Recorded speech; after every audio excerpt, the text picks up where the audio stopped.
everybody, and welcome back to another episode of From BA to Broadway, your premier showbiz education podcast. You know who it is. It's your host. It's Mr. Brennan Stefanik, and I'm bringing you those general programming reminders. Folks, every Monday we are here with the main episodes. Every Friday we are here with our miniseries In the Spotlight, but you know what? That's not what we're here about today, folks. Today I am here with my dear friend, the one and only Allyn Faith. Allyn, what is going on? Hello. Welcome to the studio. Oh my goodness, I'm so excited to be here. I'm so happy to have you here. Long time listener, long time fan. One of our biggest fans here live and in person. Have the sticker on my iPad. Hell yes. Allyn, who the heck are you and what do you do? Who the heck am I? I am a black creative, I guess is the way that I would describe myself. I am an actor, I am a singer, I am a little bit of a writer, but nothing super serious. And I do it all while being black. So hell yeah. My favorite thing to do. Amazing. Allyn, how do we know each other? We met doing actor therapy. We sure did. Good our old Monday actor therapy. night class, right? It was Monday? I do not remember. That feels like so long ago. It does. And I think it was. I think it might have actually been so long ago. It's been some time. Mm-hmm. Yeah. I've done, I think, 3 sessions with them now, and I did one after ours. Yeah. So I think that was the one that's sticking in my brain of the most recent. But even then, that feels like forever ago. But right. Man, time flies. It really does. But also so valuable. I feel like it was just yesterday. I'm always refreshing on what we learned. Yeah, 100%. Yeah. Very good class. I feel like we've talked about it many times on the podcast, and we've had many friends of actor therapy on the podcast. So shout out to actor therapy. If you feel like you need some class, and go check them out. Allyn, did you go to school for theater? I did not. Whoa. I went to school for music. So kind of. I got a Bachelor of Music in Vocal Performance. Oh, wow. Okay. So I did a little bit of the classical track, and then I got so bored singing classical music. Nice. It didn't stir my soul like musical theater did. And so I said, I'm going to follow my heart. And now I'm out of the music. Well, I'm still in the music world, you know, theater and music hand in hand. Gotcha. But yes, I went to school for classical. Heard. Where'd you go? Moody Bible Institute in Chicago, Illinois. A tiny little school. I love her very much. She's a little controversial, I will not lie. Of course. But I got what I needed from there, and I'm so grateful for the friends, and especially my voice teacher that I had while I was there. She has created the monster that I am today. Oh my god. The vocal pen crazy. Monster. Yes. How about the vocal powerhouse? Damn. Are you from Chicago? Or is that? No, I'm from Erie, Pennsylvania. Okay. I've been all over because I lived in Korea for a little bit too. So oh my god. I'll be traveling around. You do be apparently. Wow, good for you. I love that. What made you choose New York? I feel like it's so cliche, but it really do be New York or nowhere. Like yeah. It really. I lived in Seoul for a little bit, and I loved it so much, and it really touched my heart. And living in Chicago for 5 years, I loved it. But both of those cities never really fit me, and I really came to New York really late. I came and visited when I was 22. Okay. And it was just the year before I moved, and I was just here, and I fell in love. I felt the energy of the city. I felt the community of the city, and I just knew there was nowhere else that I would fit in. There's no other pace of life that really suits me. Yeah. So it had to be New York or nowhere. New York or nowhere. I agree. I'm right there with you. Oh yeah. Did you have like an artistic upbringing? How did you fall into the singing and the pursuing that? I grew up in the church, and that's where I really had the introduction to music, especially through gospel music. And that is, I accredit so much of my like vocal skill and tenacity to growing up under like church mothers and them slapping me in the stomach so I sing from my diaphragm, and having enough love for me to say, hey, you don't sound good, you need to work harder. Heard. So wow, that's where I started. Both my grandmothers sing a little bit, but I'm kind of the black swan in terms of performance. My family's more academics. Understood. Yeah. Wow. Okay. What did you consider yourself an academic ever? I am smart. So I don't know. I think I love to learn in different ways. Understood. Okay. I think I love to learn not in a traditional, like, studying, book testing, writing essays. I think I love to learn through experience and interpersonally. For sure. So maybe an emotional academic. Wow, look at you. I've never heard that before. We're coining terms here. Yeah. Yeah, no, I get it. It wasn't for me. Right. I like to learn the things that I want to learn, and I don't want to learn the things that I don't want to learn, you know? That's what it's about, though. That's the point of education, is fulfilling our profiles as humans, not like getting a checklist of things that we need to know. Mm-hmm. For sure. Yeah. So when did you get to New York? I got to New York, oh my gosh, I guess a year ago. I was a year ago. I was in a terrible scam acting school. That was my move. T indeed. Here in the city? Yeah. Whoa. Okay. And that's why I did actor therapy, because I was in this school and I was like, oh my gosh, I'm being scammed. Mm-hmm. I need to have some fulfillment artistically, and I need to be learning. So What was happening that illuminated you to said scam? The gag is... You don't have to name the school, but... The gag is, why do I know more than my voice teacher? Understood. The gag is, why am I answering questions on Meisner technique in class when we have a teacher there? Okay. I just think it was a little bit of a perfect storm of all wrong timing. Yeah. We even had, like, a classmate kind of have, like, a psychotic break, and it really affected our cohort. It was literally insane, and I just felt I had to get out. Yeah. So I left the city, and then I came back this past August, and that's my, like, official move to New York, I say. Understood. Yeah. Yeah, that's crazy. Always crazy. Always a story with me, I feel. There's a lot of that in this city, though. Unfortunately, there's acting classes up the wazoo because there's actors up the wazoo, but there's a lot that are just not. They're just not it. Did you see that one on TikTok that's like, oh, I don't even know how to explain it. It's this guy, and it like shows the scene, and then it shows him giving notes, and they're like horrendous, vague notes, and then it shows them doing it again, and the scene is not any better. It's arguably worse, and everyone's like, I took this class, it's the best thing in the world. No, my God. And he stopped posting because people were like, this is a scam, he charges so much money. But that always cracked. Whenever it came on my feed, I was literally gagged. That's and also mortifying. cracking up. It is like, what are we doing? I think the tip is, folks, if you are going to try and take an acting class, I would recommend emailing them and say, can I audit a class before I enroll? Right. And if they say no, that's sketchy on its own. Right. That is sketchy on its own. A lot of places will be like, yeah, you can come in for the first 2 rounds of what's happening, or like the first hour of the class. And I have done that once before. One of my friends was like, hey, do you want to go audit an acting class? And I was like, yeah, sure. Yeah. And we got there, we sat in the back row, and we stayed for like 2 groups of what work they were doing. Yeah. It was awful. So you were like, I'm not coming back. No, Yeah. we said absolutely not. We walked out of there. We were like, oh my God. First of all, so long. It felt like years Never of our that. lives. It was not good. And the notes that they were given were not good. And they were encouraged to not get off book so that they could live in the moment. But you know what? I fear that's the one that was on my TikTok. Like, it's honestly Maybe. sounding similar because they all had Maybe. scripts. I'm so scared. Interesting. That's insane, though. Yeah, it was terrible. It was just really bad, and that was the first time I had ever seen anything like that. And I was like, "Oh my God, okay, so no, like we are actually in financial danger and artistic danger here because Right. of these people. They're stealing so much money from all these poor Right. people who don't have that much experience Right. in acting or acting education and think that this is actually valuable to them, and it is not teaching them the right things. It's terrifying." I feel so strongly because my acting school, that was another thing that kind of like ticked me off, is that they were like, no one can come and audit, no one can watch class.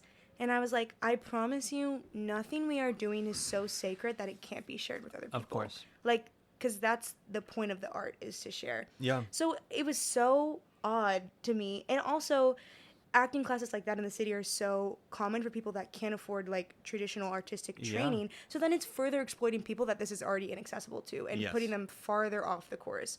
It's like the scam of the century. Well, maybe not the century, but it is a scam. I mean, it's probably been happening for a century over Literally. here, you know, but it's really, this is something I experienced in college too, with like gen eds and stuff that were taught by like TAs and other like grad students. Right. And like, not everyone is a teacher. this is so, I was just having this conversation. Yeah. And because my friend was like, her survival job is teaching. And she was like, oh, I just hate like those that can't teach. And I was like, that is so far beyond, because it takes Truly. so much more to be a teacher. Literally. And not everyone is a teacher. We need to quit that propaganda. Truly. And I mean, listen, the thing is, not all that do teach, and sometimes that is sometimes actively true, Right. but it's not how it should be It's true. not how it should be. They never say teach well. They just say teach. And That's so good. That's the trick. I remember, so I have a minor in education. Okay. I was theater major, education minor, and I was in just like a gen ed, like Spanish class or whatever, that was just not being taught well whatsoever. And I got like singled out in front of the class in a very ineffective way. And I left the class afterwards and I typed up a scathing email. It was vicious. As it you was should. literally vicious. And I showed it to my friends. I was like, can someone proofread this? And they were like, Brennan, you can't send this to another human being. And I was like, they don't know. They don't know what they're doing. They're not qualified. How dare they? And it was true. But Sometimes truth is truth. Truth is truth, but maybe not the correct outlet for Just that. because it's true doesn't mean it's right, you know? That's so true. And you know what? To this day, I will always have everyone proofread a text or email that is That's longer than so- 3 sentences. That's so good. It's necessary. It is quite necessary. Oh my God. Okay. It's audition season right now. Are you out and about? Are you on the grind? What's going on? I am out and about. I'm trying to be out and about. Yeah. If I can be seen, I'm out and about. And that is the tea on that. And that is the tea on that. So But you are a non-union actor. I am a non-union actor Mhm. who is itching to get into Starving. the union. Yes. She's begging. Mhm. She's knocking on every door, but there are perks to non-union as well. But For sure. You have worked a regional job before, correct? I have, yeah. Okay. This past summer, I did a regional contract. So you theoretically could join the union. Yes. What is persuading you from not doing that? Honestly, the gagas I sent in my application last week, but As I was sipping the my literal ga- tea. like, honestly, that's the gag. But Wow. I was at a point where, especially, I feel like if at that point it was like no one was seeing non-union. It was like every call that I was going to, they were like, "We're not seeing them. We're not seeing them. We're not seeing them," and I was just like, something has to change, because I'm not even auditioning. And that's, we always say like, oh, that's the job, right? Like Yeah. auditioning is the job. I'm like, I'm unemployed in Truly. that sense. I'm not even doing that. And so I was like, I think I should just send in my application, because if they approve me, I don't have to take it. You Yep. know what I mean? But at least I just want to send it in. So I'm like very much in the purgatory of it all. Mhm. But people were saying like, oh, like you're really so young, like you don't need to join the union. Mhm. Like you can do so much more regional work. There's so much more for you. You should just not join the union. And I was like, okay, I'll listen to you. I don't know what I'm doing. You know, For I sure. didn't go to theater school. I didn't have the business class. I didn't have Yep. I didn't have the BA to Broadway to give me all the info. Well, like listen, yeah, for yeah. real. No, but this is such a valuable resource. Thank you. Like I didn't have that. Mhm. And so I was really just like, okay, I'll stay non-union. Yeah. And yeah. The tea of it all, I mean, is that all of these theaters that are holding their auditions for their seasons are going to have 20 contracts per show, and 6 of them are going to be equity contracts and the rest are going to be non-union. Right. However, how are they going to cast all those non-union? It's going to be local hires, because they can't see them anywhere else. Exactly. In this city, anyone that's coming here for their mandatory yearly audition is going to get swamped with all of the people that are trying to vie for this. And as of late, the equity membership has been taking up a lot of the days, and non-union and EMCs have not been seen. Right. And even if they have, it's been maybe like less than 10 for Right. the whole day. And it's a really messed up system. You know, it really is. Yeah, it's so tricky, because our industry has grown and changed so much, especially through the pandemic, Yeah. which is such like a corny term to coin, but it's so true, because so many people I think realized how short life is, and how you need to just pursue your passions, and you need to just go after what you want. Mhm. And through the rise of social media, I think the idea of being an entertainer has become more accessible. So everybody is flocking to this industry. Yep. and our house is too small, you know? It's a very small house. Our house is too small. We need to expand our quarters. Yes. We need to do something different. Truly. Yeah. Because there is enough work to be distributed, but Yes. people are just casting people that they know because Exactly. it's all they can do. It's literally all they can Yeah. do, you know? It's tough. It's really tough, and it's not a non-union world right now. It's been interesting as well because we see the same rotation of shows in every regional theater. Mm-hmm.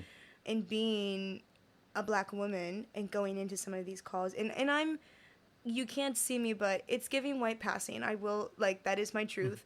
But I am a Black woman, and the way that I sing, the way that I pursue and make art is steeped in my Blackness. Mm-hmm.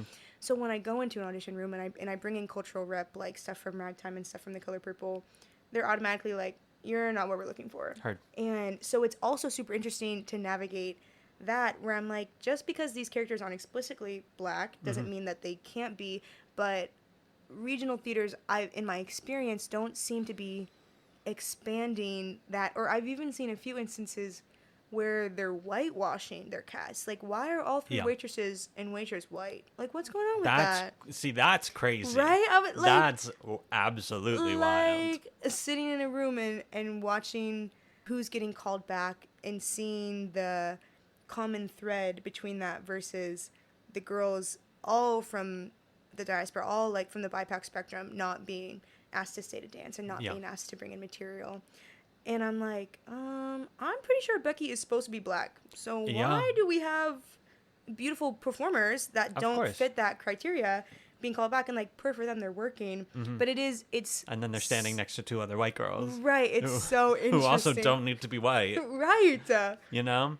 Wild. That's... Yeah, it's really... I mean, the thing, too, as, like... in the times that we are in right now, like, it is a lot of summer stock that is auditioning.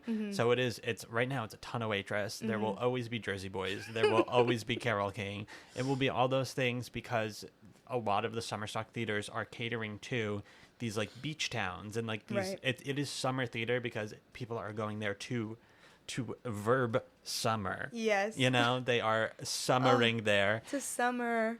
And the demographics who usually do that are typically upper to higher middle class white people. And that is who they're doing their shows for because they know they can sell. And if they just cast traditionally, they don't have to think about it too hard or try to justify it too hard to their clientele. And which is in turn how they get supported. You know what I mean? Yeah. It's like, it's not even hate to the theaters because like, so many regional theaters are fighting to keep their doors open. Totally. Because nobody wants to fund the arts. They just want to take it. You know what I mean? Like, they just want to sit in the theater, but they don't want to pay to help put the production on. Totally. So I get it, but you're right. It's like, it's so tricky because this is our demographic that we're catering to. So we're going to bring that demographic in so that they can see themselves on stage and feel comfortable. Yeah. But then... where does that leave the rest of us? Institutionalized racism? What? I'm gagged. Crazy. Ooh.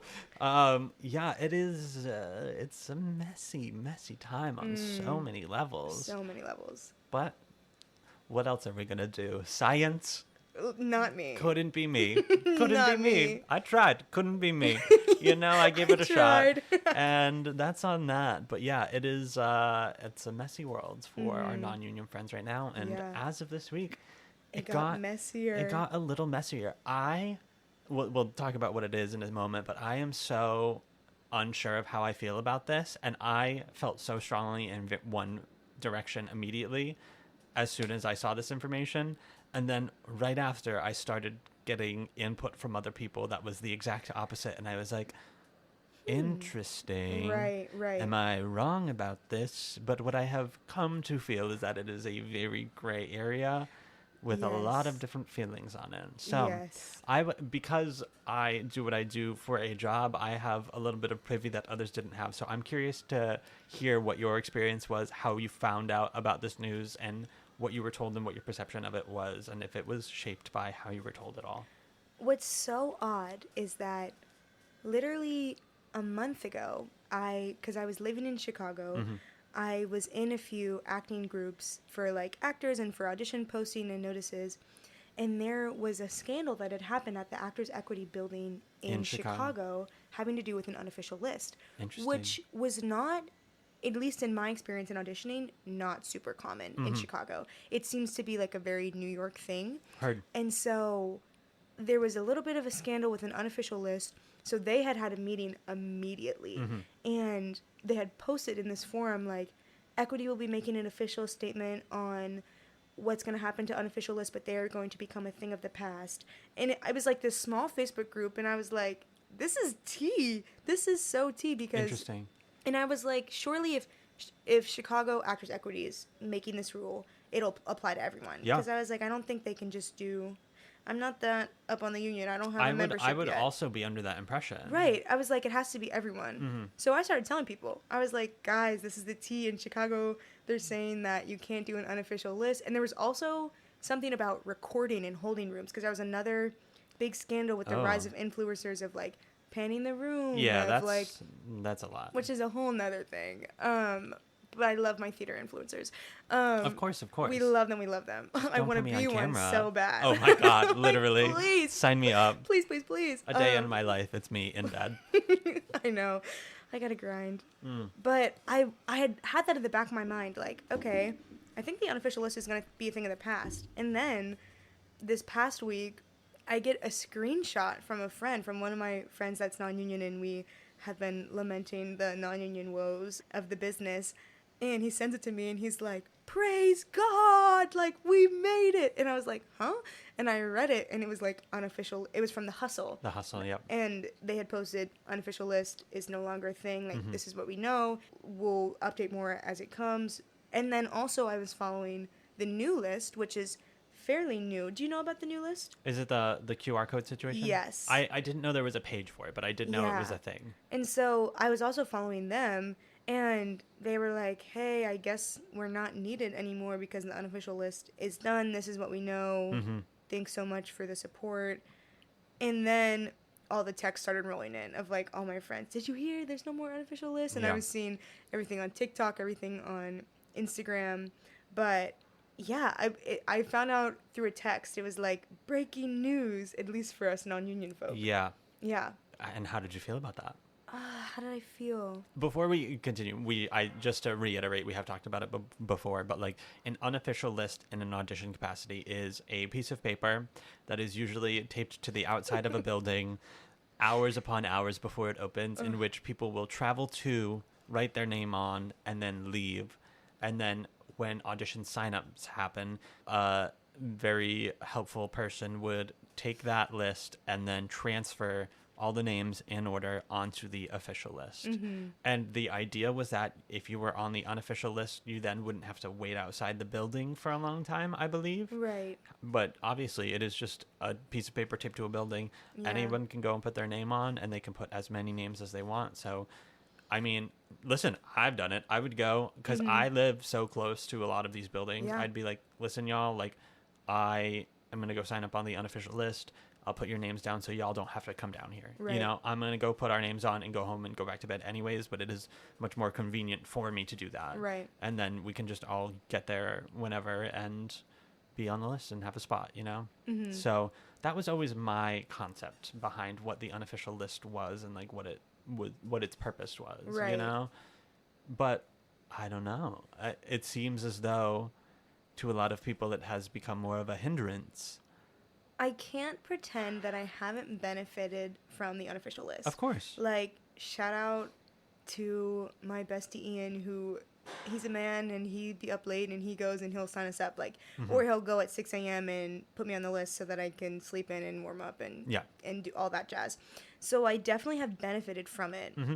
There have also been times where I have felt the frustration of it because I think something that, like all things that was so well-intentioned, has been taken advantage of. You know what I mean? For sure. And the moment...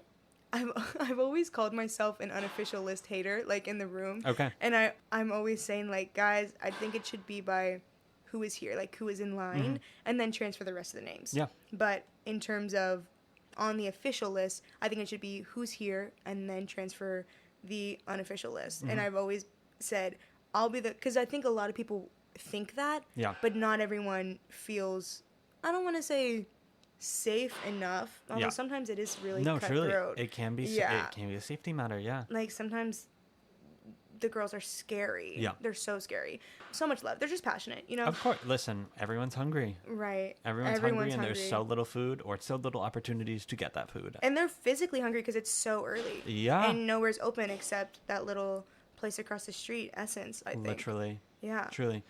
I have seen that situation happen where the people in the room would sign up and then they would transfer the list of names afterwards. But very frequently, the monitor would put the official list on the table, someone would immediately remove it and then go transfer the list. Right. You know, and then anyone would walk in and be like, where's the list? And it would be like, oh, it's with Samantha Sally Jones over there. Shout out Samantha Sally. 3 names, of course. Right. And that was shady. Always 3 names. That was shady. I take it back. I'm a 3-name girl. I can't. Allyn Faith Jones right here. No, always 3 names though. Yeah. Even Audra started with 3 names, so I feel like it's a rite of passage. There you go. And yeah. It's like one of those things where then the people would be like, can I put my name on? And they were like, here, put your name on this unofficial list, and then I will write your name on the official one. Right. And it's like, okay, well, I'm also right here. Where's everyone else? Right. So it is messy in that regard. And I think in some ways it's a little exclusive. And I think I was very fortunate to have friends already in the auditioning business, already knowing how these things work. But for people who are new to the auditioning side of the industry and they don't know these things, it's very disorienting. And you kind of watch people in their eyes get like crushed when they see, oh, there's 80 people signed up ahead of me and there's 10 people in the room, but everyone's name is getting transferred and I have to go at the end because I didn't know about this exclusive thing. Totally. And so it again goes back, and the list was created to be accessible, but now has become exclusive. Totally. So it's hard. Yeah. And on the flip side of the coin too, I will say the reason that I got a little confused about how to feel about this is because like a lot of the times, if they do get to non-union, if it's a pretty empty call and they get to non-union and can see a huge chunk of them, if there's 90 people on the list, I would say 9 times out of 10, only 20 to 30 of them are actually there when they start reading through the names. So people are getting skipped left and right. You're number 42 and you say, I don't need to be there as soon as non-union gets called because there's 40 people in front of me. And then there were only actually 3 people there because the other 37 were not actually in the building. So they all got skipped. And then I missed my slot because of that, you know? Right. So I'm like, realistically, the numbers are going to be the same no matter what, unofficial list or no unofficial list. Right. It just kind of throws off everyone's ability to kind of plan and time manage in that regard. 1,000%. So now that I'm saying this out loud too, like this is such a mixed bag of advantage, disadvantage. Right. You know? So officially Equity had announced that no more unofficial lists could be used and that everyone has to sign their name up individually, which is not something the monitor ever kept track of. Like non-union getting seen at an equity principal audition or an equity chorus call is a courtesy, quote unquote. You know, it is not always guaranteed. It frequently doesn't happen. And so the monitor is not responsible for overseeing non-union members on the list, or they weren't at least. Yeah. And now all of a sudden that is another thing that they have to keep track of in the morning when everything else is going on in that in 1 hour of time prior to the audition starting, you know? So you have such a niche perspective because I do. You're on both sides of the table. For sure. How did you find out? And then like, now you're saying, now I have another thing to keep track of. How do you feel about that? So I found out via an email from our boss. We got an email that told us that the policy was going to be instated and this would go effective on Monday and that we can use this verbiage and if anyone has questions or complaints to send them right to my boss or whatever. So this is the official quote unquote statement that we can share. Quote, this policy has been formalized in response to complaints we've received from equity members about unofficial lists. If you need support or have questions or concerns, please contact dsoto@actorsequity.org. That is the person who manages auditions, the associate director of auditions. That is the official verbiage that monitors are asked to say when faced with questions regarding this policy. And this changes the game a little bit. I fear I get it. Slightly, I get it. Tell me, speak on it. Oh, it's so hard, but I understand equity needing to get involved in terms of the behavior and the volume of people in the room, because I have been in ECCs and EPAs where the behavior of the non-union people is so dramatic, is so large, where it is genuinely taking away from the atmosphere For sure. and the monitor's ability to be in control of the space and keep actors in line and do all of these things. It is extremely hard, I would imagine, because I'm not a monitor, but I remember going to a Little Shop EPA, and the Outsiders was down the street, and so all 500 of the non-union Outsiders people had come and just signed up for Little Shop 2, and were bouncing back and forth. Absolute mayhem. For sure. Absolutely filled to the brink of people, and, like, we have people with, like, 7 bags camped out, sprawled out, talking loud, playing stuff off their iPads, to the point where equity members could not hear their names getting called. Totally. And I remember watching, and I knew the monitor, and he was so frazzled trying to, like, run it and be respectful to the non-union, but also, like, prioritize getting the equity people seen, and they were getting upset because they were like, there's not even space in the room for me, and this is my, air quotes, my audition. Totally. Which I think is so valid. Yeah. But also, it is hard because I do understand the original claims and the genesis of the unofficial list of, like, this is going to make it more accessible for people. So it is hard, but I do get it. I almost wish we as a community could police our behavior enough that we didn't have to reach this point. Totally. You know? I totally hear you and agree. My qualm with this language is the question that it poses, which is, what exactly were the equity members complaining about? Right. Was it the volume of people in the room? Why was the unofficial list the thing that needed to change in order to curb that? Because in my brain, I'm like, the people are already there. The people that are causing the problems are already there. Right. They're still going to be there. Right. Whether there's an unofficial list or not, they just might be there even earlier now. Right. So I'm like, that doesn't feel like a solution to the volume of people in the room. It feels like a solution to a non-problem regarding the situation that was presented. Right. So I don't know. Also, I'm like, the verbiage kind of makes it sound like it was a complaint about some form of unofficial equity list, which I have never seen before. Right. And I don't often see members' feelings changing the way that non-union is affected. I often see members making changes based on their experiences for other members. You know, I haven't really seen it the other way in my time in this theatrical world, but I can't speak for the reality of that situation. That is just my perception of it. So I don't understand how those two things kind of correlate. My thought is that because you have to write your name down, that's the thinking, and they'll think that you having to show up and write your name down will de-incentivize people. I think that is not true. I think that people will still show up, and in fact, the volume of these rooms will be greater. In some ways, it may create larger issues of, like, okay, we're just going to dismiss non-equity because we have 70 million of you here to sign your name up in person, and we have no space, and it's too loud, and it's frustrating, and, you know, you hear stories, they might be wives' tales of, like, they probably would have seen non-union, but you guys were so insufferable that the monitor said they weren't going to see any. And I don't know how true or real that is, but I imagine that their thought was, oh, well, the issue is all the drama of who's going to transfer, how are we going to do it, should we do the names of people not here, that they can alleviate that by saying you have to come, you have to sign up your name. There's still going to be issues. How do you prove, well, I was in elevator 1 and she was in elevator 2, but I was standing outside first, and so I should technically be in front to sign my name up. You know what I mean? Yeah, totally. So it kind of seems like a hat on a hat, you know? For sure. Yeah. For sure.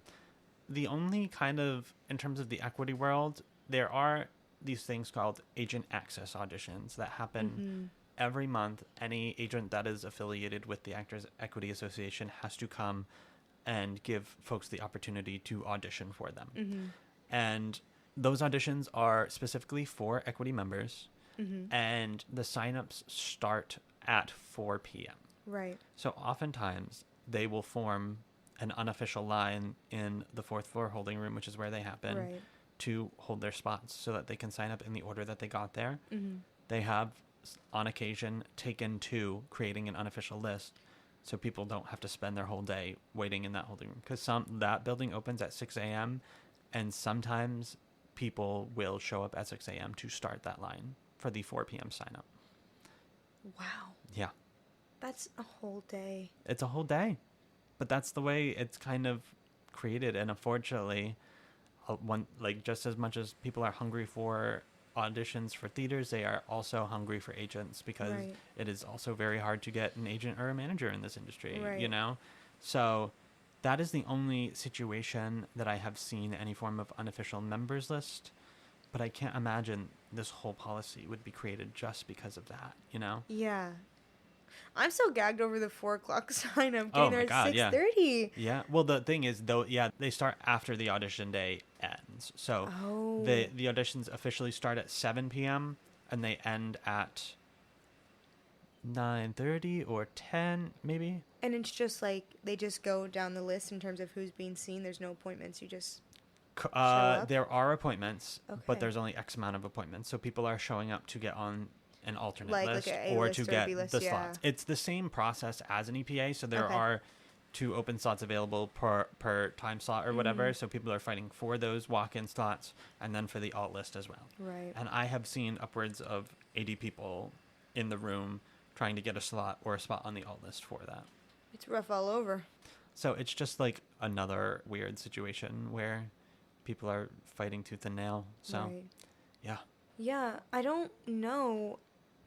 Honestly, they should have just made a policy about EMC. And the EMCers, they never cause any issues. No. I want to be EMCer so bad. Bring back EMC. I'm begging them to bring back EMC. You're Listen, EMC, aren't you? It's a cool club. Oh my gosh.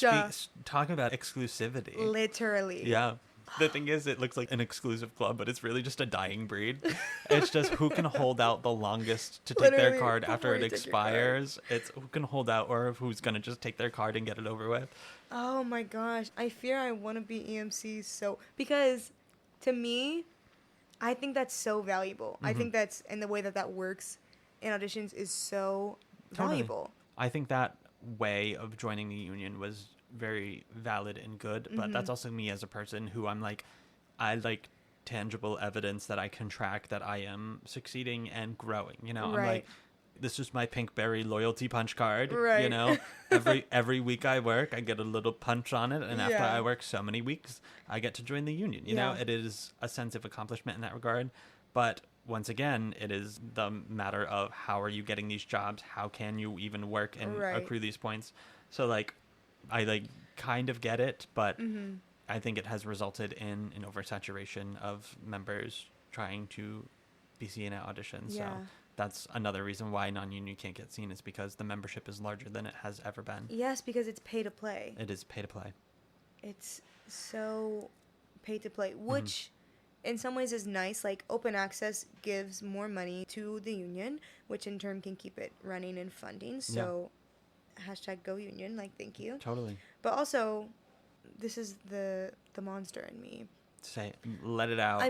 I think this is so bad, but I feel this way so strongly. If you can't stay in the key, why are you here? Yeah. Like, I really hate to be that girl, but unfortunately, it's so much in me. It's so much in me. I really struggle because, you know, the walls are thin. You hear what people are doing in the room. And there are so many different ways to be an actor and to be an artist. And there's so many good. What does good even mean? You know what I mean? But in some ways, it's frustrating when you're going in for, like, a show that's sung through like a great comet. And the person in front of you can't match pitch or stay in the key. But because they have $1,800, they're guaranteed to be seen. And I'm not. And that's so frustrating. Is that the joining fee? Is it $1,800? It's $1,800. It's a $600 down payment. Okay. And then within 3 years of joining, you have to have paid up $1,800 in dues. Okay. Yeah. So do you know what the yearly dues are?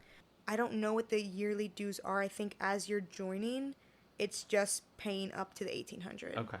And so then, I'm curious if the dues are the $600 a year or whatever, but right. I had to join Screen Actors Guild. I am a member of SAG-AFTRA because I had to. Because you be in the back of when I tell you, I was watching Law and Order, like my dream. I want to be on Law and Order so bad, but I love the show. And I was watching, and it was the birthday party scene when the girl came back with the friendship bracelet. I said, Brennan at the party? I was absolutely gagged. I was geeking in my room. I was like, I can't believe it. You be in the back of those shows. You Someone sent me a screenshot of that the other day. That's the one that I get the most. Yeah. Is that one Law and Order episode in that one scene. I get screenshots of that all the time that are like, what the hell? Because you were just like, I'm at the party. No, truly, I was like, okay, I guess I'm a family member of this very small birthday party. Love it. And but you did Gilded too. Yeah, that's the reason I Okay. was forced to take the card, is because I worked on Gilded Age for a season of work as a non-union member, but they do like waivers there. So every day you work, you get a waiver. It's kind of like the point system, but you are eligible to join after getting 3 waivers. Mm-hmm. And it's hard to come by when you are non-union unless you're doing like a core background role like I was. And at the end of the season, I had like almost 30. Holy moly. You were like, I'm SAG. What can I say? And eventually all the paperwork processed, and they were like, yeah, you have to join. If we're paying you this much and you're getting the benefits of it, you have to join the union. And I was like, okay, yeah, I guess that makes sense. Yeah. And I had been on other sets too where people are like, yeah, I have 1 waiver, or yeah, I have 2 waivers. And I was like, oh. I was like, oh, okay, yeah, they're going to be on my tail real fast once they find out. So yeah, that's how it worked with that. But it was, once again, it was a chunk of change to join. Was it expensive? It is I should say it just for the sake of transparency, but to join SAG-AFTRA, it is a $3,000 joining fee. The most money I've spent on anything ever in my life. $3,000? $3,000 to join. That's the joining fee. And then yearly dues are like $200 or something. So you have to pay that on top of it. Okay, that's not $200 a year is not bad. But Yeah. $3,000 to join? And the dues, I will say, are biannually. So you do half of it at the beginning of the year and half of it towards the end. So that kind of disperses out a lot. But like, yeah, the $3,000 to join is rough. It is rough. Holy moly. Yeah. And I'm like, have I even made that much money? I think I finally recouped via working on shows that I finally made the money back that I spent to join the union. So now I'm kind of now you're profiting. Yes, yeah, now I'm profiting, which is lovely. But yeah, I mean, unions are very helpful for the reasons that they were created for a lot of the times. Not all the time. But it is a pay-to-play situation. You do have to pay to play. You are essentially paying for the benefits that you then get afterwards. And just to like, for the sake of transparency, once again, to get health insurance through Actors Equity or through SAG-AFTRA, you have to work X amount of weeks through the year or X amount of days through the year to be able to qualify for the lowest health insurance that they offer. Yeah. Never mind like the kinds that will keep you alive. Right. So, like, especially if you're kicking your face, you need physical therapy. You need all the time. need all of the things. Mm-hmm. That is so, and I don't know if there's any other way. And it's also like that for stage managers as well, because I was talking to a friend and she's in the union and as a stage manager, and she was like, I gotta pick up another job so I can get health insurance. And I was like, huh? Literally. What? It's insane that you don't even have all the perks. Like, it's like Episode. You have to keep buying diamonds to actually get what you want. Yeah. Literally. Yeah. So I don't get my health insurance through the union because I don't tend to work that many days because of it. It's also the duality of the fact that, like, when I want to work in the arts, I don't want to do it for the money. I want to feed, like, granted, don't get me wrong, I want the money, but, like, I don't want that to be the reason that I am doing it. Right. You know, I don't want to do it because I'm like, oh, I literally need to have health insurance. Exactly. Or stay, so I can stay alive, you know? Like, I don't want that to be what is driving me to work, you know? I want to do it because it is an honor and a privilege, and it is what I love, you know? Right. So it's another tricky part of it all. It's so hard because I think so many of these rules were created because actors were being exploited, right? Because so many people came with their heart and with their passion and with their talent and said, I just want to create. And people were taking advantage of that. And so praise God, praise the heavens that people came in and said, whoa, Yeah. you need to treat these people right. Actually, there are some things that you need to see by so we can have better safety in theater, so that we can be paid a certain amount, so that we can have certain housing for regional contracts, so that our dressing rooms are a certain size, so we get hazard pay, right? Like, these are important things. But now, as it has continued to grow, it's like, can we even bring our heart anymore? There's so many other things to get through that, like, I left my heart at home because I have to carry 70 million other things. Yeah. And now all the non-union girlies out there were like, please exploit me. Please give me the chance to be exploited. Like, pay me $2. Did you see the girl from the Pretty Women tour, the non-union Pretty Women tour, fell off stage into the pit, 2 broken wrists? No fucking way. Yes. Oh my God. And she was like, they got me. I don't know if she said this verbatim, but she was like, my cast has been so nice to me. The producers have been so nice. I was like, if you don't get a freaking bag, if you do not sue, literally fell into the pit. Yeah. And it was like her last week of tour, like one of her last 2 weeks of tour.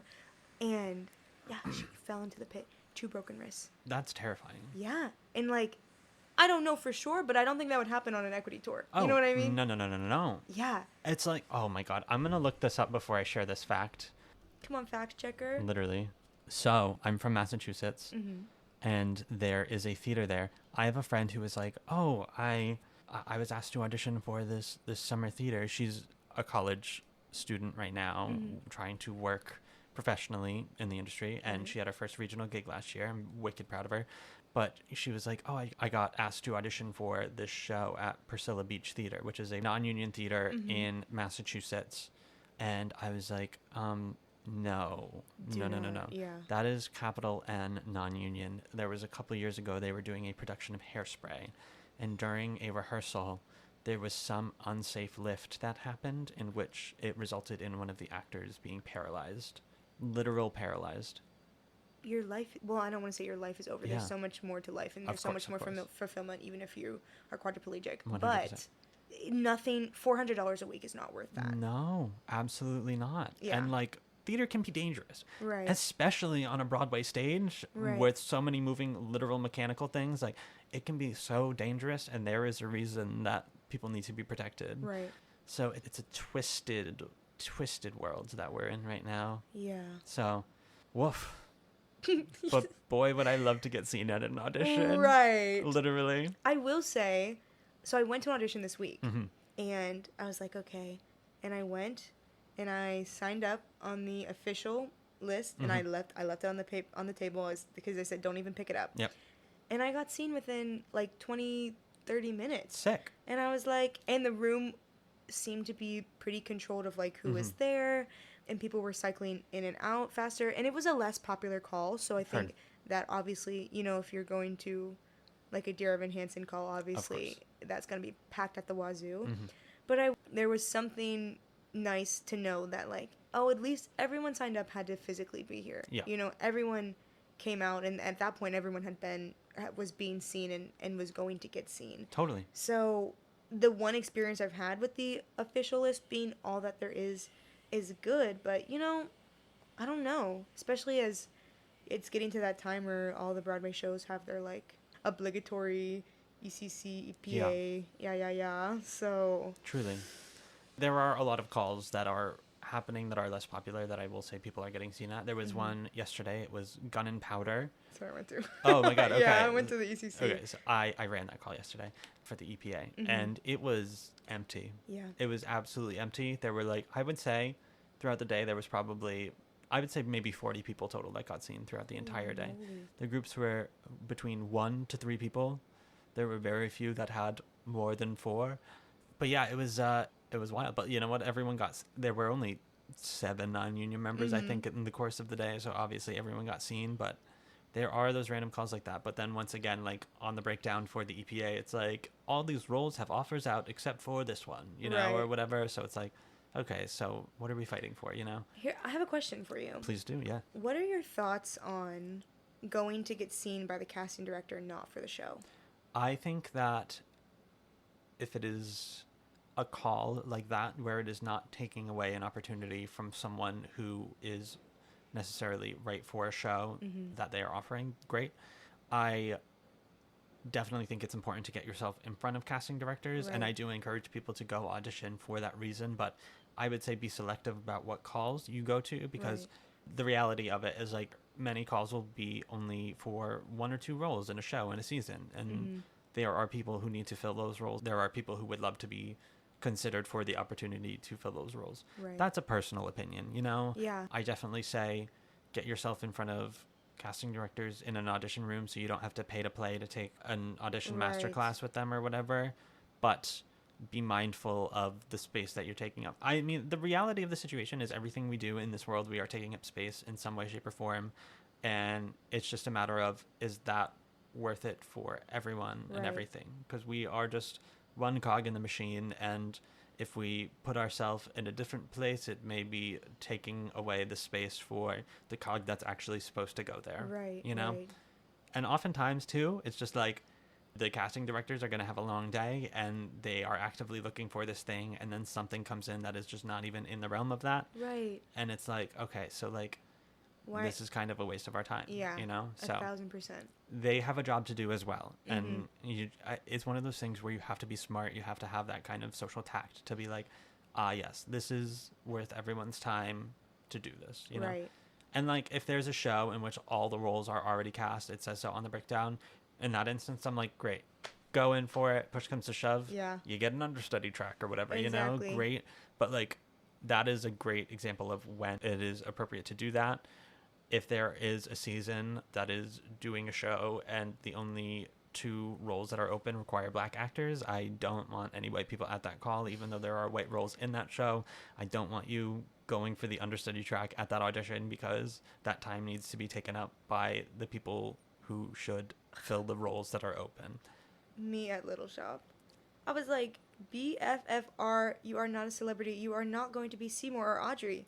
Why would I was at that call with you? I can't believe you just said that to me. No, honestly, no. You're EMC. It's different, because you saw. You're a celebrity. It's different. You saw every single Outsiders boy sitting in that call. I was like, you don't even have a Seymour song. You're not even a Seymour type. You're a pony boy. Why are you here? Literally. You just want to be seen. And you know what? Unfortunately, Jeremy Jordan was great, and I can't use that argument anymore that it needs to be for the Seymours, but it should be for the Seymours. Grr. It should be for the Seymours. Yeah. I'm a strong... I mean, like, I love Little Shop. I want to be in that show so bad. Yeah, me too. Let's do it. Let's just do it. Let's just do it. You know what? Let's call Broadway. Let's just give him a call. Hey, Broadway? Hey, my mom told me I should call you. I can't believe I didn't think of this till now. Can I do it? I think you really need us. Yeah.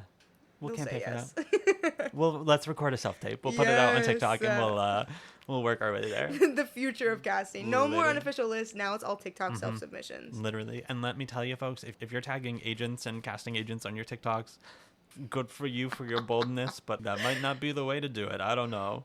I can't speak on that. I'm still working on getting a casting director on here that I know and trust. So, yeah, we'll see. We'll see what the official tea is. Wow. Is there any other moments of wisdom that you would touch upon, that you want to touch upon? I don't know how wise I am. I'm just a girl. Girls are smart. You can't see it, but she just moved her hair behind her ear when she said that. I'm just a girl. I'm just a girl. I think what has kept me going, and it's not even that special, but something that I truly feel, is that if the work is for you, it will not pass you by. You know, everyone says that. You have to believe in it. And I just firmly believe that. Things that, like, even my first regional contract that I took, I was sent it in, I was convinced that it was not going to be for me, and I was like, oh, like, what? And then out of the blue, we need a replacement, are you available? And everything just lined up perfectly. And so, yeah, I think finding that outer source, that higher source, if you want that, and believing what's for me is going to be for me. And everyone has so much to bring, and that's for somewhere, and it'll end up somewhere. You know? Totally. Yeah. You have to have something to believe in Yeah. in this world of uncertainty, you know? Otherwise, you're flying blind, and it's scary, yes, but also it is just impossible. It is impossible. Right. So find whatever you need to believe in, and even if it's a little delulu, believe in it, you know? Delulu till it's true. Believe in. The Wow. Newsies. That's all that was in my head when you said that. It's like, oh, Jeremy Jordan. Yeah. Wow, he's just on our minds right now. For real. Anyways, you're so right. So true. So valid. And to all you non-union girlies out there, we're right there with you for the moment being. For the moment being. And we see you. We see how hungry you are, and your time will come. And we're rooting for you. We're so rooting for you, non-union. Totally. We are your biggest supporters, and you can be our biggest supporters by finding us on Patreon. That is patreon.com/BA to Broadway. Just your general reminder.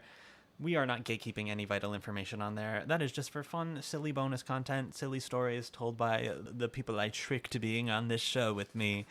So get on over there. There's a lot of fun content from some of your favorite people on here. Go check it out. As always, you can find us on most social media platforms at BA2Broadway. Allyn, where can folks find you if you want to be found? You can find me on Instagram at Allyn_Faith. Amazing. Yeah. There we go, folks. Thank you so much for being here. Oh my gosh, the pleasure is all mine. Truly, let me tell you, as soon as this happened this week, I was like, I need this to be an episode this week, and I know who I want to have on. I'm flattered. Truly, I'm flattered. Truly. So thank you so much for being here. I think it's very important that we have these conversations in the moment, because this is, quite frankly, I still don't know how I feel about it. Right. There's so much gray area within this time in this situation, and it's important that we talk about it. I just hope I don't get fired. Oh, okay. Well, you are welcome back here anytime. Oh, I'm going to take you up on the offer. Literally, let me know time and place. There we go. And until that next time, folks, bye. Bye-bye. From BA to Broadway is created, produced, and edited by Brennan Stefanik, music by Dylan Kaufman, and cover art by Jordan Vongsithi.